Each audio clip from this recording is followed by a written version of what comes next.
What's up, everyone? Welcome to another episode of the Will and Rock MMA podcast. What's going on, everybody? Let's just jump straight into UFC on ESPN +8, which just happened this past weekend. It seems like every weekend there's a fight. It's freaking crazy with UFC, man. So many fighters, so many events. It's also coming up. First fight on the main card of UFC on ESPN +8, you had Roosevelt Roberts, who defeated Thomas Griffin via unanimous decision. Let's just get started. This card was a great card for like some no-namers that were coming up, but overall, tremendous card, man. Roberts completely dominated. Completely dominating this card. There was no doubt in anyone's mind. I mean, he literally won every single round 30-27, so he won unanimous decision. There was no ifs or buts about it. He completely dominated. And just because he did not get the finish doesn't mean that, he's not someone to look forward to. Yeah. Totally worth watching this guy. Absolutely. Next fight, we had Corey Sandhagen, who defeated John Lineker, which was a bit of a surprise. Right. So initially we had Lineker, winning this fight. He actually was a fight or two away from an actual title fight. It's unfortunate he got the loss, but Sandhagen, what a motherfucker, bro. He came in, he literally destroyed a person who was in the runs for a title. That puts in their prime, I feel. 100%. It puts him in that next caliber of the best fighters in his weight class, and who knows, a few more fights, and now he's back in the title run. It was a close fight. I mean, it was a split decision. A judge did have it for Lineker as well. We both did agree that Corey ended up winning that fight, but it was worthwhile. It was totally something to watch, and John Lineker's still 2 fights away from that title shot. That's how good he is, because he normally finishes fights with a knockout. Yeah, he's such a heavy-hander, yeah. Next fight, which I'm really fucking happy about, we got Glover Teixeira, who defeated Ian Kudlaba. Yeah. Man, submission, rear naked choke in round 2. You cannot beat that, bro. You cannot. And this is a guy that almost got knocked out, right? So he almost got finished, and he figured out a way to persevere to win this fight. Tremendous win for him because he was in the downfall of his career. It's unfortunate. Yeah. So, tremendous win for him. What's the guy? Ian is back on the road again. Back trying to make his way back into that light heavyweight division to see if he could, bounce back after that loss. If I'm not mistaken, Ian took this also in short notice because Glover Teixeira was supposed to fight someone else. I can't necessarily remember exactly who he was supposed to fight. But Ian did take that in a shorter notice, and kudos to him because he still put up a fight. But it's good to see that Glover Teixeira realizes that, and this is something that we talked about with BJ Penn towards the ending of his career. You can't stand and bang. No. You're not that fast anymore. But when you're in the ground, your IQ beats the younger guy 9 out of 10 times. Why not continue to do that? And I really like the fact that Glover Teixeira ended up winning this fight in the rear naked choke. Very well said. Mike Perry versus Alex Oliveira, and we got Mike Perry winning that fight, man. Yeah, we did. One of the great. I mean, that was the performance of the night for both fighters. Tremendous fight. They both went at it, brawled. Mike Perry just caught him at one point, caught him against that octagon, and was close to finishing Alex. But as we know, that Brazilian cowboy is no fucking joke. He's always ready for the fight, and Mike Perry came up the winner. But congratulations to Mike Perry, man! Tremendous performance by Perry. Well, so back to what you were saying, this has got to be one of Mike Perry's best performances in a long, long time. Not only did he get the victory, unanimous decision, so all judges had it towards him. But most importantly, he found his range. He wasn't there to kill. Like he has his killer instinct, which is great sometimes, but sometimes that's his biggest kryptonite because he gives so much openings to get hit, and he ends up losing. Whether is he's a great counter puncher. Yeah, doesn't always work, but and this time around, I felt like he was more patient with his shots. He would definitely locate them a lot better. You could see that his stand-up game is really improved, which is scary for someone like Mike Perry because he has powers on both of his hands. And he beat a well-known name guy, you know what I mean? Absolutely. And now there's talks about him fighting Darren Till, which I think is the fight to make. Darren Till's coming out of 2 losses already. Coming off 2 losses, I don't think Mike Perry should go back down. But you know what?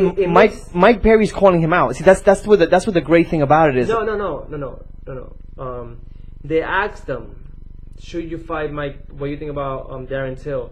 He actually said the complete opposite. He's like, I'm not gonna step back down to fight a guy who lost his last 2 fights.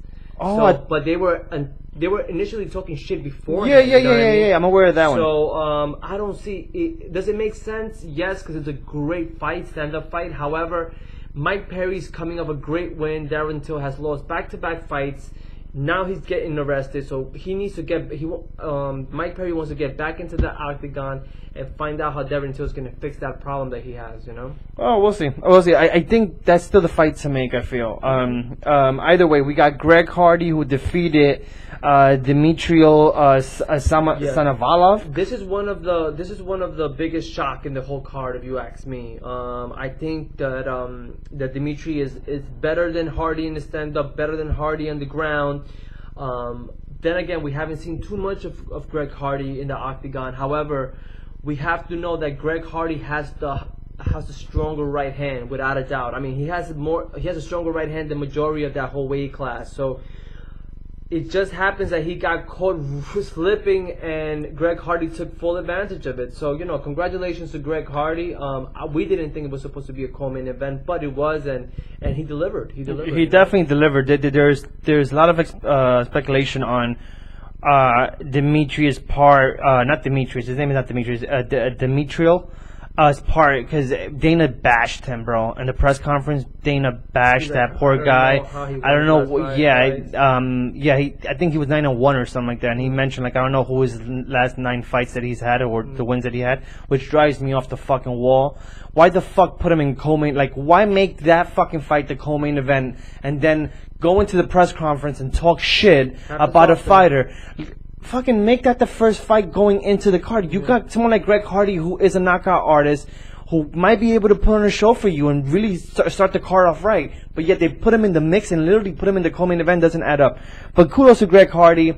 Greg Hardy should take it step by step. He's already calling out freaking Daniel Cormier, and he's already calling out Stipe. Bro, take a step down. There's a lot of fights in that division. There's a lot of people in line for that division. So take a little step back.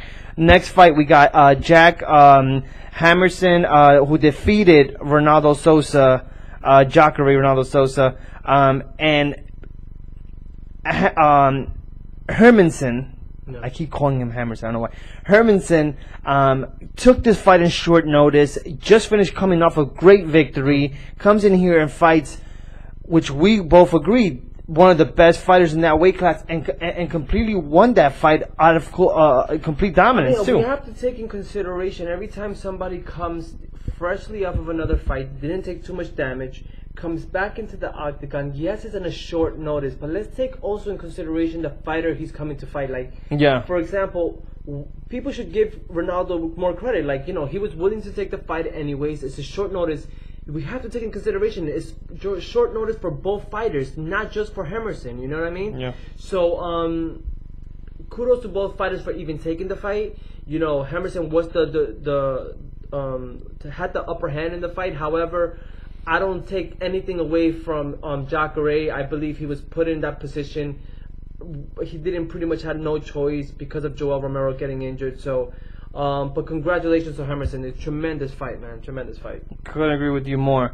All right, so that's that. Now let's push over to UFC on ESPN +9. This is in Ontario, Canada.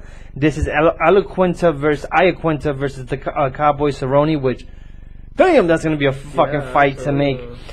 First fight on that card, we have a Canadian versus an American. We got Marc-Andre Bernadotte versus Andrew Sanchez.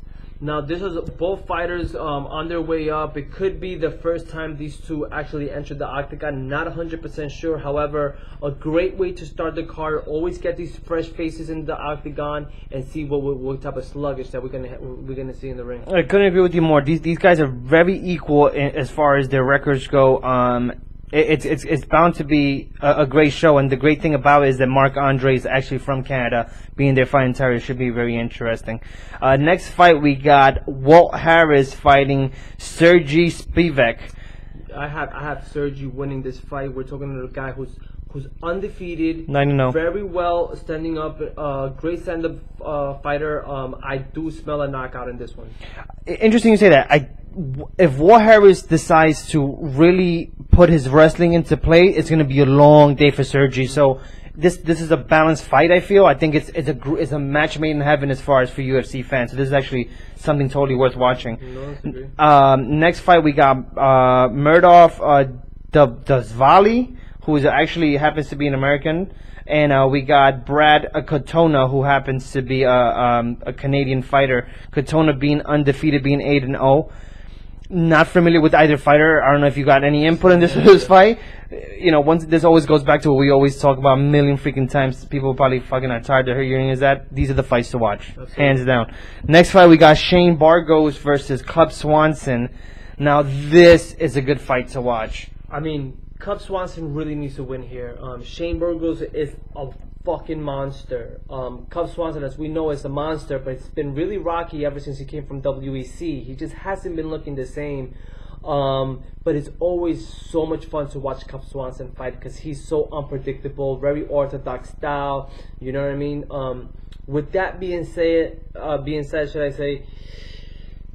I'm going to have to give it to Shane Burgos. I think he's coming off of a great momentum. You know, he's 11-1 in his record. That only loss that he had on his record came earlier in his career. So I believe I have Shane with the upper hand against Cub Swanson. I have a hard time picking against Cub Swanson. However, I believe Shane Burgos has the upper hand.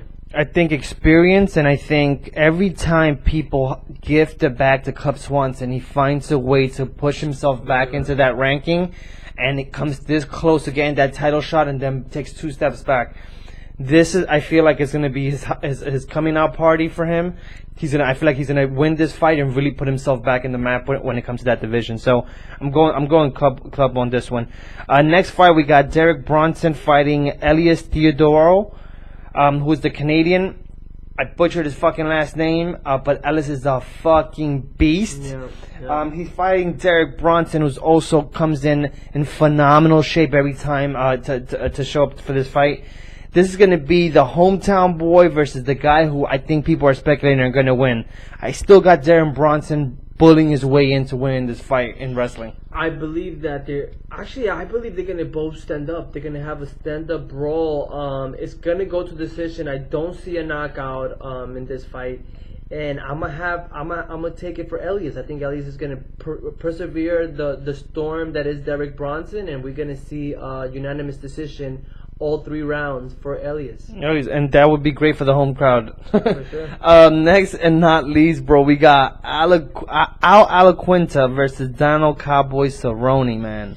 Now, this is such an interesting fight because we have 2 of the great stand-up fighters in that division, in the light heavyweight division. However, Iaquinta has the strongest right hand in that division. I do not see this fight going to the ground. I believe that Donald Cerrone should consider taking this fight to the ground. However, I'm going to have to give it to the younger of the 2, and for that reason, I'm going to have to give it to Iaquinta in this fight. I have a hard time picking against Cowboy Cerrone because he's one of my favorite fighters, but I have a hard time believing that he's going to win the fight over Iaquinta, man. I think first of all, this is a fucking match made in heaven without a fucking doubt, right? I will say this. I think if Cerrone goes in there with the right state of mind and realizes that he's fighting a much younger version of him, there is a big possibility that he can outsmart Iaquinta. The problem that I have with Iaquinta is that you're not going to knock him out, so don't even bother because he got hit with the fucking kitchen sink in the Khabib fight and he didn't go down. I think what serves best, at least at this point for Cerrone, is to take him down, look for that submission. I think that's the best, and start early so he doesn't win himself out and then just tries to pull up a submission towards the ending, because Iaquinta's freaking tank is at 1,000%, and every time people underestimate him, they get hurt. I'm going Kyle Cerrone just for experience in this fight. I think Iaquinta training with Matt Serra and knowing that there's a possibility that this fight will go to the ground, that's going to be even more interesting because Matt Serra's jiu-jitsu skills are off the fucking chain. Anyone who's ever trained has just fully improved their jiu-jitsu game. A total fight worth watching. This is the fight made for every single MMA fan that wants to see it. Absolutely. Great stand-up. And that's it, man. Let's wrap it up. We're gone. We'll see you guys next week. Peace, my people.